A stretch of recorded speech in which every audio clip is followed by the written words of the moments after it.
the Nike Adapt BB test here at CNET. Our in-house B-boy Alfred is going to do some stress testing. All the way tightest setting. Go ahead, let's do it. All right, they seem to work. I'm happy to introduce Nike Adapt BB. They just gave me the new Nike Adapt BBs, self-lacing sneakers. It comes with an app, so as soon as you launch the app, it connects with your sneakers. Now, every time you close down the app, it disconnects to save battery. But as you can see, it syncs up very easy. So let me throw them on. Now, they're already pretty snug. To lace them up, you just play with the app here. That's for the left one. Ooh. Now, will this stay on? An interesting sensation. It won't right now. And the right one. Just light up. Now you probably can't hear it from here, but it makes this loud motory sound where it laces up. And this is the tightest my shoes have ever been. I'm the type of guy that keeps my sneakers very loose, so this is very strange to me, but you know, if I was an athlete, a basketball player, I could see why you would want them this tight. All right, so just so you can hear them, these are the Nike Adapt BBs, OTF. That stands for on the feet for those that speak sneakerhead. So Nike's known for innovating with sneaker technology. It all started with the waffle pattern on the running shoes, and then they introduced the Air. We saw Tune Air, Air Max. We even saw Shocks, and now we got the self-lacing sneakers. We've seen these in a couple pairs of shoes. The difference is these are a little cheaper, still expensive at $350, but we're actually gonna see some NBA players wear them on the court.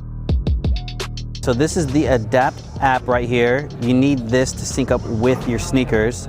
Now, right when you launch it, you're gonna see that they connect really quick.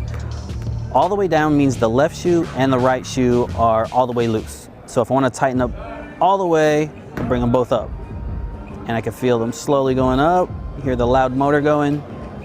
If you wanna completely kill it, get that one right there. You can customize the colors. So if you see, this will change the color on the side of the sneaker, and that just adds a little bit of customization there. And then battery life is right here. As you can see, I have 42% on the left sneaker, 43% on the right, and I've already seen these go down by at least 5% since I've been here. There's a wireless charging pad you can set your sneakers on to charge. If you want to run a quick game, you can put them on for 15 minutes or last a full game. If you wanted to fully charge them, you would set them on the pad for 3 to 4 hours, and it'll last 10 to 14 days. All right, let me take these off really quick.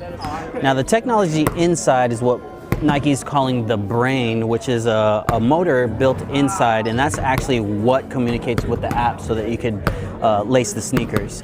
And one thing to note also, you don't need to use the app to lace them up. These are also buttons, so you can loosen and tighten them. So now let's look at the sneakers from a style perspective. I'm personally more of a fan of classics, so I don't know about the way this looks.